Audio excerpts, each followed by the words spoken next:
Hello viewers, welcome back to JKB Ministries YouTube channel. Before going to today's video, make sure that you have subscribed our channel and press the bell button so that you won't miss any videos in our channel. Thank you.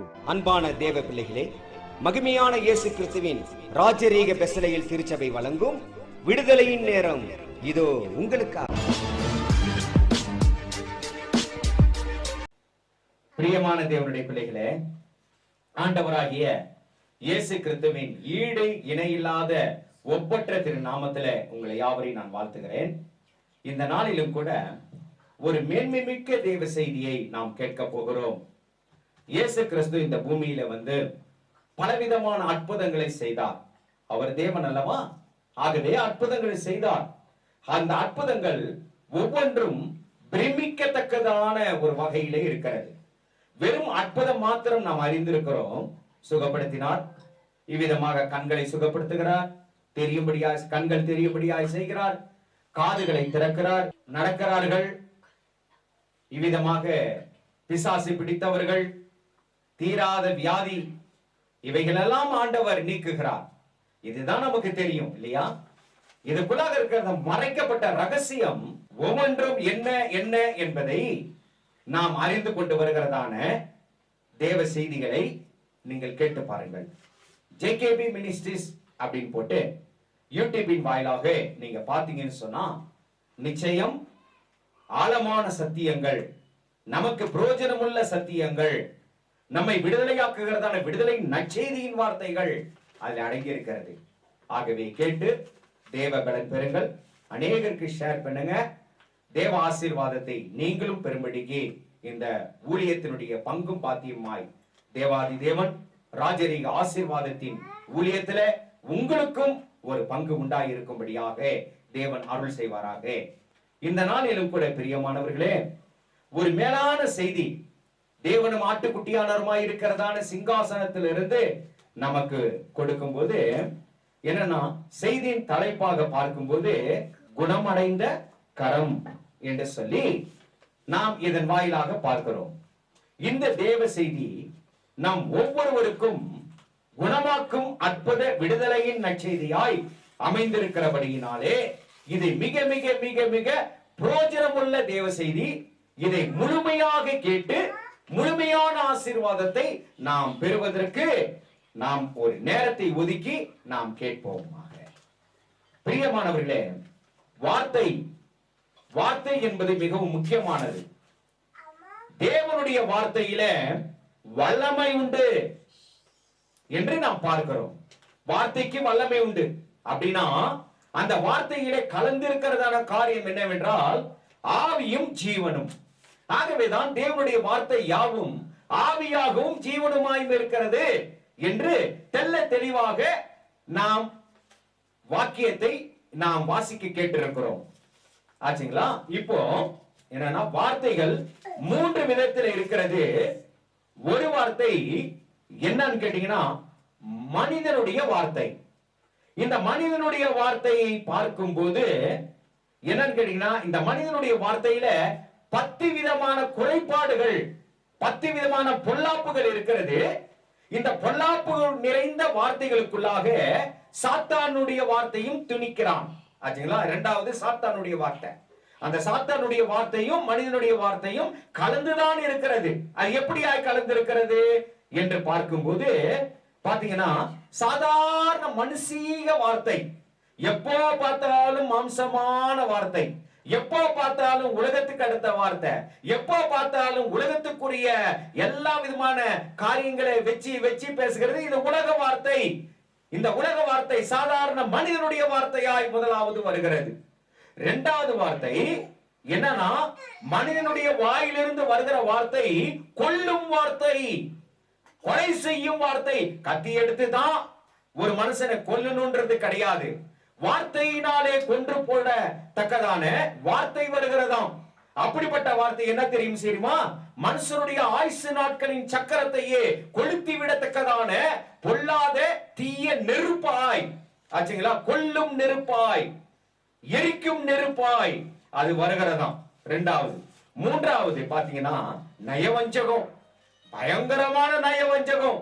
ஆகவே பேசுகிறதான வார்த்தை என்னன்னா வெண்ணைய போல வரும். ஆனா அந்த வார்த்தைக்குள்ளாக உருவின பட்டயம் இருக்கிறது. அதுதான் நயவஞ்சகம். இதை பிசாசு பயன்படுத்தினான். மனிதனுடைய வார்த்தையை வைத்து பிசாசனுடைய வார்த்தையும் கலந்து அவன் பயன்படுத்துகிறதான காரியம். இதற்கு மயங்கிடவே கூடாது. நயவஞ்சக வார்த்தை. அதுக்கப்புறம் பாத்தீங்கன்னா பொய்யின் வார்த்தை. என்னன்னா பேசுறதெல்லாம் பொய்யா இருக்கும். எது செஞ்சாலும் பொய், என்னத்தை பெண்ணாலும் பொய். பாத்தீங்களா, எங்க போனாலும் பொய். ஏன்னா சமுதாயத்துக்கு பயப்படுகிறதான பயம் இதயத்துல இருக்கும் போது இவங்க அப்படி சொல்லிடுவாங்களோ இப்படி சொல்லிடுவாங்களோன்னு சொல்லி பொய்யான காரியம் எல்லாம் வாய் திறந்தா பொய், வாய் திறந்தா பொய், கண்ட்ரோலே பண்ண முடியாது. அப்படிப்பட்டதான பொய்யின் வார்த்தை. அதுக்கப்புறம் பாத்தீங்கன்னா தீய வார்த்தைகளும். என்னவா? தீய வார்த்தைகள். பேசும்போது பாத்தீங்கன்னா காதே பொத்திக்கணும். அந்த அளவுக்கு இதோ பயங்கரமான கெட்ட வார்த்தை, வல்கர் வேர்ட்ஸ் சொல்லுவாங்க இல்லைங்களா, கெட்ட வார்த்தை, பயங்கரமான கெட்ட வார்த்தை. அந்த கெட்ட வார்த்தை சகிக்க கூடாதபடிக்கு இதோ வார்த்தையினாலே புண்படுத்தக்கூடியதான காரியம் இப்படியாக வருமா. அவங்க முன்னால பேசவே முடியாது, நல்லவங்க பேசவே முடியாது. அப்படிப்பட்டதான பயங்கரமான ஒரு சின்ன பிரச்சனை வந்தாலும் போதும், எடுத்த எடுப்புல கெட்ட வார்த்தையான கெட்ட வார்த்தை பேசுவாங்க. அப்படிப்பட்டதான கெட்ட வார்த்தை ஆச்சுங்களா. அதுக்கப்புறம் பாத்தீங்கன்னா ஆறாவது காரியம் என்னன்னா கோபம். கோபம் நிறைந்த ஏதாவது ஒரு சின்ன காரியம் சொன்னாலும், ஏதோ ஒரு சின்ன சின்ன காரியம் இருந்தாலும் நம்முடைய மனசுல இருந்து வருகிற வார்த்தை என்னன்னா கோபத்தின் வார்த்தையாய் வரும். அது எரிச்சிடுமா. பயங்கரமான காரியம் இல்லையா. அதுக்கப்புறம் பாத்தீங்கன்னா ஏழாவது கள்ளத்தனமான வார்த்தை. கள்ளம், கள்ளத்தனம். அப்ப கள்ளத்தனம் என்ன? இது உண்மையே இருக்காது அதுல. ஆச்சுங்களா, கள்ளம், கள்ளம் நிறைந்தது. ஆச்சா, அந்த கள்ளத்தனமான வார்த்தையே கொடுக்கத்தக்கதான காரியமா. எட்டாவது என்னன்னு கேட்டீங்கன்னா மிஞ்சி பேசுதல், எதிர்த்து எதிர்த்து பேசுதல். ஆகவே எச்சரித்து பேசுதல், எதிர்த்து பேசுதல். ஆச்சுங்களா, அந்த வார்த்தையில ஒரு கொஞ்சம் கூட ஒரு தாழ்மையே இருக்காது. ஆச்சுங்களா அந்த வார்த்தை. அதுக்கப்புறம் பாத்தீங்கன்னா பெருமை பேசுகிற வார்த்தையும். என்னவா கேட்டீங்கன்னா பெருமை பேசுகிற வார்த்தை. அந்த பெருமை பேசுகிற வார்த்தை பயங்கரமானது. ஆச்சுங்களா, நான் தான் பெரியவன், என்னை விட்டா எது இல்லைன்னு சில தன்னை குறித்தும் தன் குடும்பத்தை குறித்தும் தன் உத்தியோகத்தை குறித்தும் பெருமை பேசுகிறதான காரியம். இது சாத்தானுடைய பெருமையின் குணத்திலிருந்து வந்ததான வார்த்தை என்று சொல்லி பார்க்கிறோம். அதுக்கு அடுத்தது என்னன்னு பாத்தீங்கன்னா சாபம், சபித்தல். அந்த சபித்தலும் இதோ ஒரே வாயில் வருகிறது. சபித்தலும் துதித்தலும் ஒரே வாயில் வருகிறது என்று சொல்கிறார். இது தேவனுக்கு பிடிக்காத காரியம். சாபம் விடுகிறது, எல்லாரையும் சாபம் விடுகிறது. காரணம் இல்லாம சாபம், எதுக்கு எடுத்தாலும் சாபம். ஆச்சுங்களா, பெத்த தாய மகன் சபிப்பான். தாய் நாசமா போனே பிள்ளைங்களை சபிக்கிறது. நாசமா போன வேண்டாம், ஏனாச்சும் ஒரு குறும்பு செஞ்சுட்டா என்ன தாய் என்ன சொல்லும்? பிள்ளைய பார்த்து நீ நாசமா போன வேண்டாம் சொல்லாமா? குழந்தைய சபிக்கலாமா? அதே நேரத்துல அக்கம் பக்கம் இருக்கிறவங்க எல்லாம் ஏதோ சண்டைக்கு வரும்போது நாசமா போயிடுவீங்க அப்படின்ற ஒரு வார்த்தை. பாத்தீங்களா, எவ்வளவு ஒரு தீங்கான ஒரு வார்த்தை. மனசுக்குள்ளார நினைக்கிறாங்க, வெளியில வாயிலும் வருது. இப்படிப்பட்ட வார்த்தை ஒரு மனிதனுடைய வாயிலிருந்து வருகிறதான ஒரு காரியமாக இருக்கிறது. அதுக்கப்புறம் பாத்தீங்கன்னா 10வது என்ன சொல்லப்படுது? எரிச்சல். எப்ப பார்த்தாலும் எரிச்சல், சிடு சிடு சிடு சிடுன்னு பேசுறது. ஒரு நல்ல ஒரு அன்பான வார்த்தையே கிடையாது.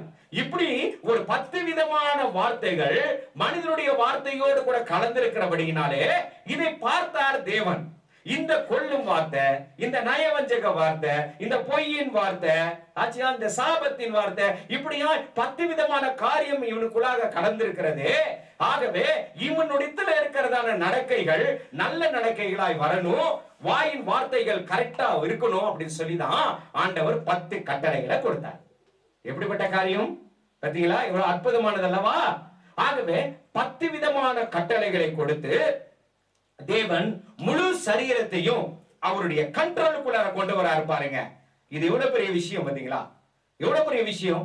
ஆகவே கண்ட்ரோல் தேவனுடைய கற்பனைகளே அடங்கி இருக்கிறது என்பதாக பார்க்கிறோம்.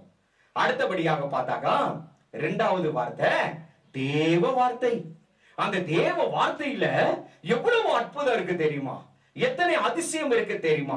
எத்தனை மகிமை இருக்கு தெரியுமா? அதை பாருங்கள். என்னன்னு கேட்டீங்கன்னா 1வது அக்னிமயமான வார்த்தையம். அவருடைய வார்த்தை அக்னிமயமான வார்த்தை. ஆகவே பிரிந்திருக்கிறதான அக்னிமயமான நாவுகளோடு கூட எங்கே வந்தாரு? பெந்தகோஸ்தே என்னும் நாளிலே சீடர்களுக்குள்ளும் அங்கே கூடியிருந்ததான சபையாருக்குள்ளும் இந்த நாவுகளை கொண்டாரார். ஏன்னா இந்த நாக்கு சரியில்லை, இந்த வாய் சரியில்லை. இந்த வாயை வச்சுட்டு தேவனுடைய சுவிசேஷத்தை அறிவிக்க எவனாலும் முடியாது. ஆகவே முதலாவது வாயை ரெடி பண்றார் ஆண்டவர். அந்த வாயை ரெடி பண்றதுக்கு எப்படி சாத்தான் ஆதி முதல் கொண்டு மனுஷனுடைய வார்த்தையை பயன்படுத்த சித்தம் கொண்டு அவன் 10 விதமான பொல்லாத வார்த்தைகளை திணித்தானோ, அதே போல ஆண்டவர் என்ன செய்யறாரு? இதையெல்லாம் அதமாக்க வேண்டும் என்று சொல்லி பரலோக ராஜ்யத்திலிருந்து அக்னிமயமான திவ்யமான நாவுகளை, பிரிந்திருக்கிற நாவுகளை நம்முடைய சிந்தைக்குள்ளாக கொண்டு வரார், வாய்க்குள்ளாக கொண்டு வரார். அப்போ என்ன செஞ்சான்?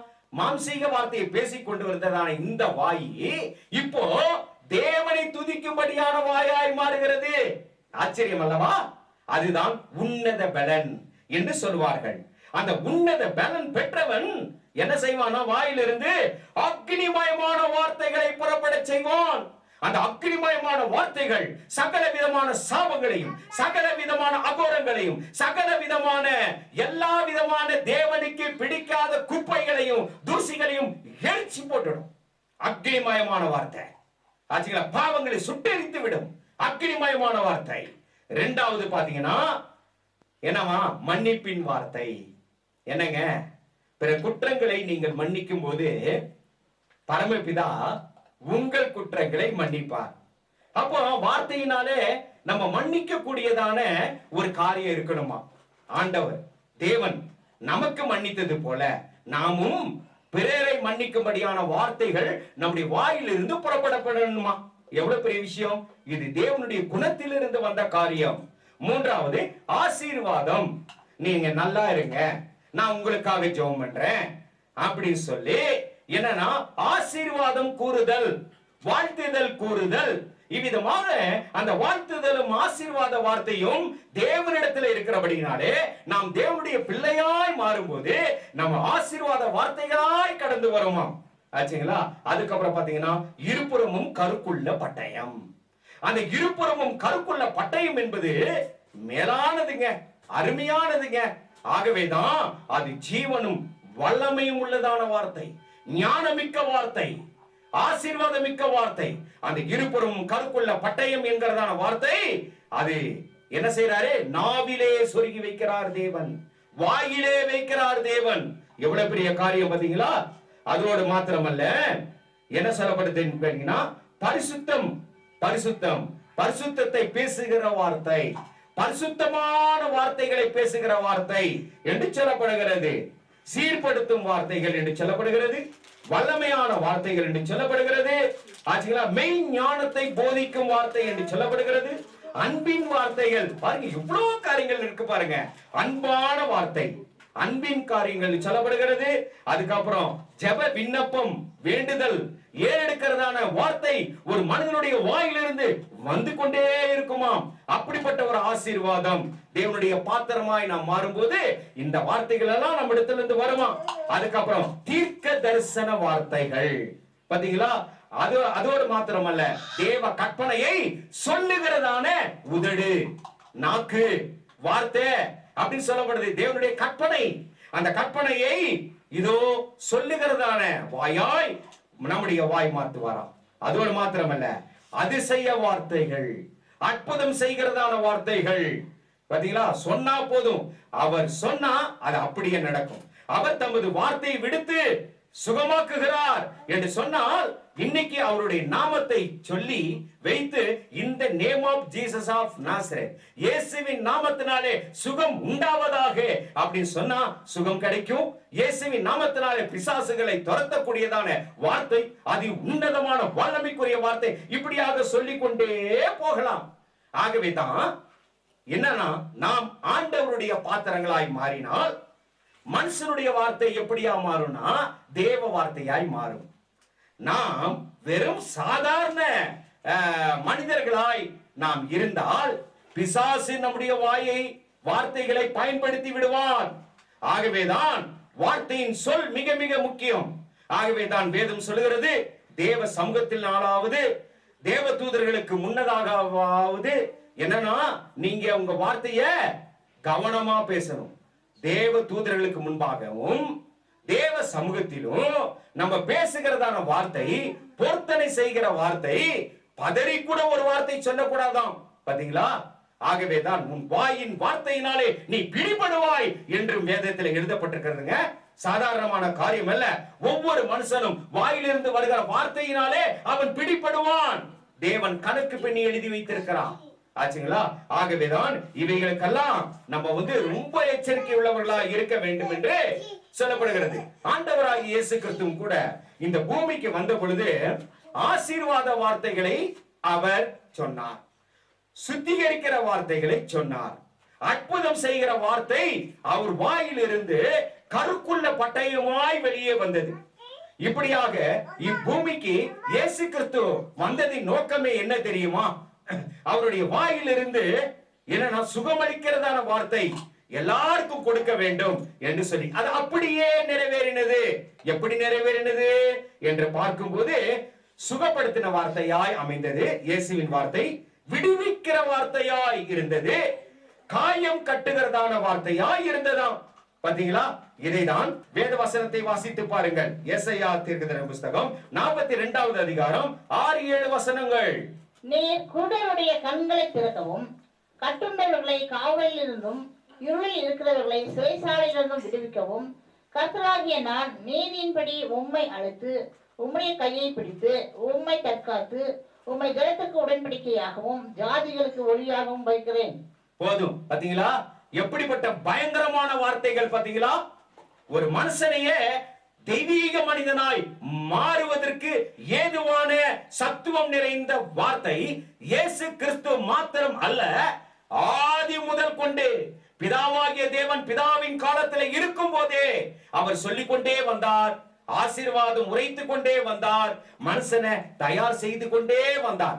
ஆனால் பொல்லாங்கனும் ஆதி முதல் கொண்டு ஒவ்வொரு மனிதனையும் பயன்படுத்தி அவனுடைய வாயில் இருந்து வருகிறதான முறுமுறுப்பு, அவனுடைய வாயில் இருந்து வருகிறதான தேவனையே சபிக்கக்கூடிய அளவுக்கு பிசாசானவனும் அவன் செயல்பட்டு கொண்டே இருக்கிறான். தேவனும் செயல்படுகிறார் மனிதனை வைத்து, பிசாசும் மனிதனை வைத்து செயல்பட்டு கொண்டேதான் இருக்கிறான். ஆகவே பிதாவின் காலத்துல பாத்தீங்கன்னாக்கா என்னன்னு கேட்டீங்கன்னா மேலான வார்த்தை, அருமையான வார்த்தை அவரும் சொல்லுகிறாராம். அந்த மேலான வார்த்தை சொல்லும்போது நியாயம் செய்யும் வார்த்தை. பிதாவினுடைய வார்த்தை எப்படியா இருந்தது? மனிதனுக்குள்ளாக நியாயம் செய்யும் வார்த்தையாய் தீர்க்கதரிசிகளை பயன்படுத்தி அவர் உச்சரித்தார், அவர் சொன்னார். அதோடு மாத்திரம் பசியா இருக்கிறவர்களுக்கு, ரொம்ப ஒடுக்கப்பட்டவர்களுக்கு, என்னன்னா ஒடுக்கப்பட்டவர்கள், பசியா இருக்கிறவர்கள், அவர்களை எல்லாம் என்னன்னு கேட்டீங்கன்னா விடுவிக்கத்தக்கதான விடுதலையின் ஆசீர்வாத மிக்க வார்த்தைகளை தேவனாய் கர்த்தர் கொண்டு வருகிறாராம். இதைதான் சங்கீதம் 106:7 வாசித்து பாருங்கள். எங்கள் பிதாக்கள் எகிப்திலே உம்முடைய அதிசயங்களை உணராமலும் உம்முடைய கிருபைகளின் திரட்சியை நினையாமலும் போய் சிவந்த சமுத்திர ஓரத்திலே கலகம் பண்ணினார்கள். ஆனாலும் அவர் தமது வல்லமையை வெளிப்படுத்தும்படி தம்முடைய நாமத்தின் நிமித்தம் அவர்களை ரட்சித்தார். தமது நாமத்தின் நிமித்தம் அவர்களை ரட்சித்தார். பாத்தீங்களா? ஆகவே ரட்சிப்பின் வார்த்தை அவரிடத்திலிருந்து கடந்து வந்தது. பசியா இருந்த உடனே ஆகாரத்தை கொடுத்தார். பாருங்க, இஸ்ரவேல் ஜனங்கள் பசியா இருக்கும் போது அவர் வாயின் வார்த்தையினாலே கட்டளையிடுகிறார் மேகத்திற்கு, தேவ தூதர்கள் சாப்பிடுகிற மன்னாவை நீ பொழி என்று கட்டளையிட்ட உடனே அது பொழிந்தது. அதே போல தாகம் ஏற்பட்டது. தாகம் ஏற்பட்ட உடனே மோசே இடத்துல என்ன சொல்றாரு? நீ போய் பேசு. பாத்தீங்களா? கண்மலையை பார்த்து நீ பேசு, அப்பொழுது ஒரு அற்புதம் நடக்கும். கண்மலையில் இருந்து ஜீவ தண்ணீர் புறப்படும், அது தாகம் தீர்க்கும் என்று சொல்லுகிறார். வார்த்தைக்கு எவ்வளவு வல்லமை இருக்கு பாத்தீங்களா? எவ்வளவு மேன்மை இருக்குது பாத்தீங்களா? ஆகவே இயற்கையும் கூட ஆண்டவருடைய வார்த்தைக்கு கீழ்ப்படியுமாம், கட்டுப்படுமாம். அப்படிப்பட்ட தெய்வீக வார்த்தையை இதோ உரைக்கும்படியாக ஆண்டவர் மனிதனை வைத்து பயன்படுத்துகிறார். நாம் கர்த்தருடைய பாத்திரங்களாய் மாறினால். அதோடு மாத்திரமல்ல, பெருமூச்சு, ரொம்ப பெருமூச்சு, வியாகுலம், வேதனை, துக்கம், துயரம், நமக்குள்ளாக வரும்போது பெருமூச்சு, நம்முடைய சத்தத்தை யாரும் கேட்டா ஒரு கேலி செய்வாங்களே, என்னுடைய நிலைமையை பார்த்தா, என்னுடைய நிலைமையில இருக்க பிரச்சனையை கேட்டா எல்லாரும் அவமானமாய் பேசுவார்களே, இதை கேவலப்படுத்துவாங்களேன்னு சொல்லி யாருக்கும் சொல்ல முடியல. நம்ம பிரச்சனை யாருக்கும் சொல்ல முடியல. ஆனா பெருமூச்சின் வாயிலாக ஆண்டவருக்கு வெளிப்படுத்தும் போது அந்த பெருமூச்சின் சத்தத்தை கேட்கிறாராம். அந்த பெருமூச்சிலும் கூட வார்த்தை நிறைந்திருக்கிறதாம். பாத்தீங்களா? அப்படி போல அந்த பெருமூச்சின் சத்தத்தை கேட்டு கொலைக்கு நியமிக்கப்பட்டவர்களை தேவன் விடுதலையாக்குகிறான். கொலைக்கு நியமிக்கப்பட்டவர்கள், இதை விட வேற என்னங்க வார்த்தை சொல்லணும்? ஆண்டவருடைய வார்த்தை எப்படி எல்லாம் விடுவிக்கிறார் பாத்தீங்களா? இதைதான் சங்கீதம் 102:19 வாசித்து பாருங்கள். அற்புதமான வசனம், அருமையான வசனம், மெய் சிலுக்கிறதான வசனம், நமக்கு உபயோகமான வசனம். வாசித்து பாருங்கள். கர்த்தர் கட்டுண்டவர்களின் பெருமூச்சை கேட்கவும் கொலைக்கு நியமிக்கப்பட்டவர்களை விடுதலையாக்கவும் தம்முடைய உயர்ந்த பரிசுத்த ஸ்தலத்திலிருந்து பார்த்து வானங்களிலிருந்து பூமியின் மேல் கண்ணோக்கமானார். பாத்தீங்களா? கண்ணோக்கமானார். எப்படிப்பட்ட காரியம் பாத்தீங்களா? அவர் தமது வார்த்தையை விடுத்து விடுதலையாக்கினார் என்று நாம் பார்க்கிறோம். ஒரு சமயம் உன்னதமான இயேசு கிறிஸ்து அவர் உன்னதத்திலிருந்து இறங்கி வந்து அற்புதங்களை செய்து கொண்டு வரார். அந்த அற்புதங்களிலே செய்து கொண்டு வரும்போது என்னன்னா, ஒரு மேலான ஒரு அற்புதம் அவர் செய்கிறார். ஒரு பெரிய அற்புதத்தை நிகழ்த்துகிறார். அவர் ஜெப ஆலயத்திற்குள் பிரவேசிக்கிறார். அப்பொழுது அங்கே ஒருவன் கை சூம்பின கையுடையவன் அங்கே இருந்தான் என்று பார்க்கிறோம். இதைதான் வாசித்து பாருங்கள். மத்தேயு 12:10 வாசிங்கள். அங்கே சூம்பின கையுடைய மனுஷன் ஒருவன் இருந்தான். அப்பொழுது அவர் மேல் குற்றம் சாட்டும்படிக்கு ஓய்வு நாளில் சஸ்தமாக்குகிறது நியாயமா என்று கேட்டார்கள். பாத்தீங்களா? இப்போ இந்த காரியம் நடக்கும் போது அதுக்கு பின்னால சில சம்பாஷணை நடக்கிறது. அதுக்கு பின்னால இந்த சூம்பின கை உடையவன் எப்படி சுகமானான் என்றால் அவருடைய வார்த்தையினாலே சுகமானான் என்று பார்க்கிறோம். வார்த்தையினாலே, கை நீட்டு என்றார், நீட்டு. அவர் சொன்னார் சுகமாக கூட சொல்ல, கை நீட்டு என்று அதிகாரத்தோடு கூட கட்டளையிட்டார். அந்த கட்டளையிட்டதான அந்த வார்த்தை, கையை பார்த்து கட்டளையிட்டார். அந்த சூம்பின கை, இவ்விதமாக நீட்ட முடியாத கை நீட்டப்பட்டது என்று பார்க்கிறோம். இதைதான் மத்தேயு 12:13 வாசிக்க கேட்கிறோம். பின்பு அந்த மனுஷனை நோக்கி உன் கையை நீட்டு என்றார். அவன் நீட்டினான், அது மறுக்கை போல் சொஸ்தமாயிற்று. இவனுக்கு எப்படிப்பட்டதான ஒரு நோய் இருந்தது அப்படின்னு ஆராய்ஞ்சு பார்த்தா அது நமக்கு பயங்கரமாய் தெரியும், திகில் உண்டாகும். ஏன் கேட்டீங்கன்னா, இவனுக்கு சின்ன வயசுல இருந்தே ஒரு கை வரல. ஒரு கை சூப்பி இவ்விதமாக அப்படியே ஒரு அவயங்கள்ல, அந்தந்த அவயங்கள்ல உருவ வளர்ச்சி இருக்கும் பாத்தீங்களா? அந்த உருவ வளர்ச்சி வராதபடிக்கு முழங்கையில இருந்து என்னன்னா அப்படியே சுருங்கி போய் அப்படியே இப்படிதான் இருக்கும். இப்படி இருக்கும். ஆச்சுங்களா? கை நீட்ட முடியாது. எவ்வளவு கஷ்டம் நினைச்சு பாருங்க. இது எப்படிப்பட்ட வியாதி அப்படின்னு சொன்னா இளம்பிள்ளை வாதம் அப்படின்னு சொல்லுவாங்க இல்லைங்களா? அந்த இளம்பிள்ளை வாதம் என்பது இவ்விதமாக வருவாங்க. இன்னுமாக சொல்ல போனா இதுக்கு இன்னொரு காரியம் கூட சொல்லுவாங்க. என்னன்னு கேட்டீங்கன்னா போலியோ அப்படின்னு சொல்லுவாங்க. போலியோ வியாதி. அதனாலதான் போலியோ சொட்டு மருந்து குழந்தைகளுக்கு கொடுங்க. குழந்தைகளுக்கு கொடுக்கும் போது என்ன, சின்ன வயசுலயே இந்த அம்மைக்குரிய காரியங்கள் எல்லாம் கொடுக்கும் போது அந்த உடல் வளர்ச்சி எல்லாம் பாதிக்காது அப்படின்னு சொல்லப்படுகிறது. சரிங்களா? இது இளம்பிள்ளை வாதம் என்று சொல்லப்படுகிறது. சின்ன குழந்தையா இருக்கும் போதே அவனுக்கு அப்படி இருந்தது என்றால் இது பிறவியிலிருந்து வந்ததான ஒரு மகா கேடான ஒரு வியாதி. இந்த வியாதியை நீக்குவதற்கு எந்த மருத்துவத்திலும் இடம் இல்லை. அதனாலதான் என்ன சொல்றான், மருத்துவ ரீதியில என்ன சொல்றான், சின்ன குழந்தைங்களுக்கு அம்மை போடுங்க, சொட்டு மருந்து கொடுங்க அப்படின்னு சொல்றாங்க. ஏன் சொல்றாங்க? அது பெருசாயிருச்சுன்னா இந்த வியாதிக்கு மருந்தே கிடையாது, அது நீக்க முடியாது. அதனால சின்ன குழந்தைங்கள இருக்கும் போதே அம்மை குத்துறாங்க, இன்ஜெக்ஷன் பண்றாங்க, சொட்டு மருந்து ஊத்துறாங்க. ஆகவே அந்த இளம் பிள்ளை வாதத்திலிருந்து இவன் இந்த சரீரத்துல நம்ம விடுதலை ஆகிறோம். பாத்தீங்களா? ஆனால் இவனுக்கோ இந்த இளம் பிள்ளை வாதம் பயங்கரமான வாதமாய் இருந்தது, பொல்லாத வாதமாய் இருந்தது. இதற்கு பிறகாக பார்க்கும்போது இவன் பயங்கரமான வேதனைப்பட்டவனாய் காணப்பட்டான். அவனுடைய வேதனையை சொல்ல முடியாது, பயங்கரமான வேதனை. பெருமூச்சின் சத்தத்தோடு கூட எத்தனை நாள் ஆண்டவர்கிட்ட பெருமூச்சு விட்டுருப்பானோ அப்படின்னு பார்க்கிறோம். ஆனா இவனுடைய நோக்கங்கள் என்ன தெரியுங்களா? இவன் சின்ன வயசுல இருந்தே இவன் ஊனமுள்ளவனா இருந்தாலும் கூட என்னன்னா, இன்னைக்கெல்லாம் பாத்தீங்கன்னா 1 வருஷம் 2 வருஷம் ஜெபிச்சு பார்ப்போம், ஆண்டவர் என்னையா ஒண்ணுமே செய்யல அப்படின்னு மனம் துவண்டு போயிருவோம். ஆனா இவனும் என்ன செய்யறானா, ஆலயத்தின் மேலே ஒரு ஆர்வம் உள்ள மனிதன். இவனுக்குள்ள இருக்கிறதான ஊனத்தை பார்க்காமல் தேவனுடைய சத்தத்தை வெளியே இருந்து நாச்சு கேட்பேனே, ஜெபாலயத்தில் இருந்து வருதான வார்த்தைய நான் வாசப்படியில இருந்தாவது நான் கேட்கிறேனே அப்படின்னு சொல்லி கேட்டவன் இவன்.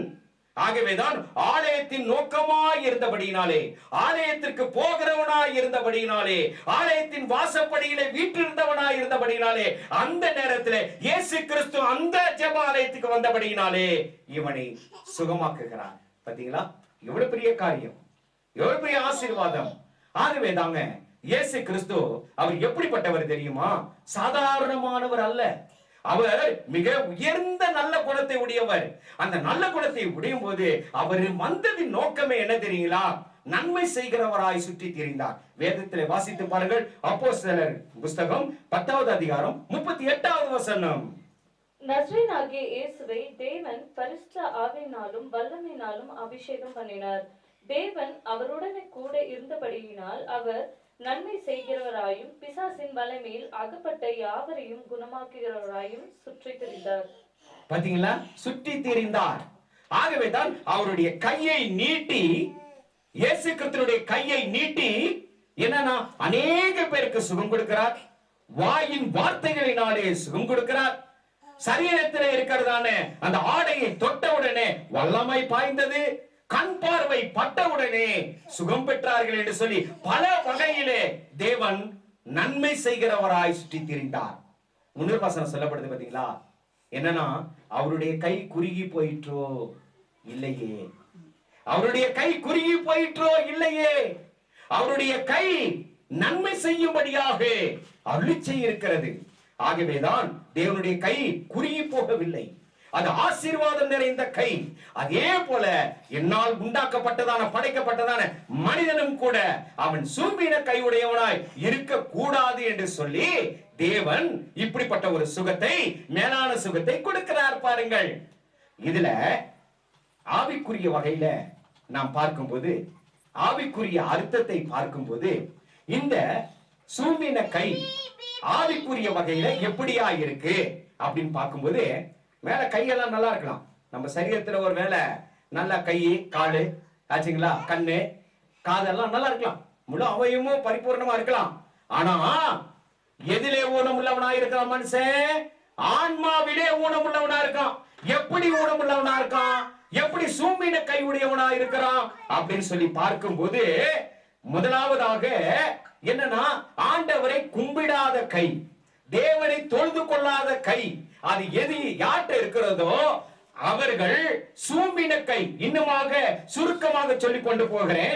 எந்தெந்த வகையில மனிதனுடைய கையெல்லாம், ஆன்மீக கையெல்லாம் சூம்பி இருக்கிறது அப்படின்னு சொல்லி பார்க்கும்போது என்னன்னு கேட்டீங்கன்னா, இதுல மகத்தான ஒரு காரியம் என்னன்னு கேட்டீங்கன்னா, முதலாவதாக என்னன்னா கும்பிடாத கை, இரண்டாவதாக என்ன வேதத்தை எடுக்காத கை, மூன்றாவதாக ஆலயத்திற்கு இவ்விதமாக தாங்குவதற்கு முன்வராத கை, ஆலயத்தை தாங்குவதற்கு முன்வராத கை. எதெல்லாம் சூம்பி இருக்குது பாருங்க.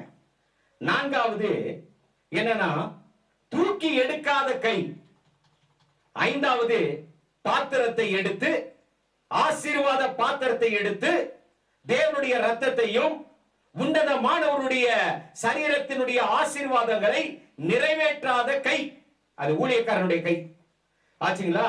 இன்னொன்னு என்னன்னு கேட்டீங்கன்னா காணிக்கை கொடுக்காத கை, இதெல்லாம் சூம்பின கை ஆச்சுங்களா. அதுக்கப்புறம் பாத்தீங்கன்னா உதவி செய்யாத கை.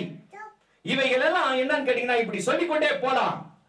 இவைகள் எல்லாம் பாத்தீங்கன்னாக்கா ஆண்டவருடைய சமூகத்திலே ஒரு மனிதன் இருந்தும் கூட இந்த கிரியை இல்லை என்றால் அவன் சூம்பினவன், ஆவிக்குரிய வகையில சூம்பின கையுடையவன் என்று சொல்லப்படுகிறது.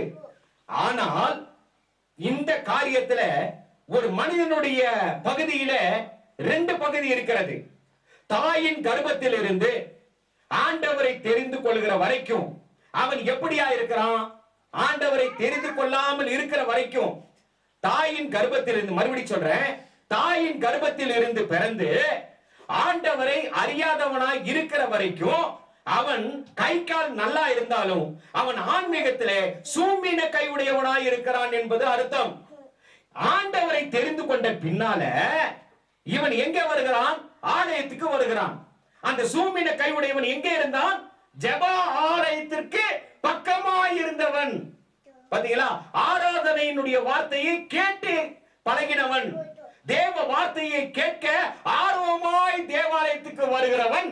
அவன் வந்தவுடனே இப்போ சூம்பின கை நல்ல கையாய் மாறினது. கை நீட்டினான் என்று சொன்னால் அவன் நற்கிரிகை செய்ய தன் கையை நீட்டுகிறவனாய் காணப்பட்டான். அதே போல பிரியமானவர்களே, 2ஆம் பகுதி, நாம் இப்போ சுகம் பெற்றவர்களாய் காணப்பட்டிருக்கிறோம். இந்த சுகம் பெற்றும் கூட இதுல இப்ப நான் சொன்ன காரியங்களில ஏதாவது ஒண்ணு இல்லைன்னா நாமும் எப்படிப்பட்டவங்க? சூம்பின கை. இது தேவனுக்கு தெரியும், தேவனுக்கு தெரியும். ஆகவே தான் உன் கையை நான் நீட்டி என்று சொல்லி சுகப்படுத்தியும் கூட நீ குறுகி ஏன் வைத்திருக்கிறாய்? பாத்தீங்களா? குறுகி ஏன் வைத்திருக்கிறாய்? கையை நீட்டு அப்படின்னு ஆண்டவர் சொல்றார். பாத்தீங்களா?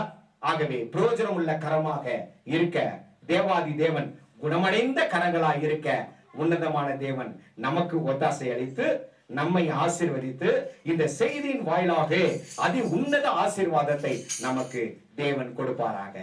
ஆமென்.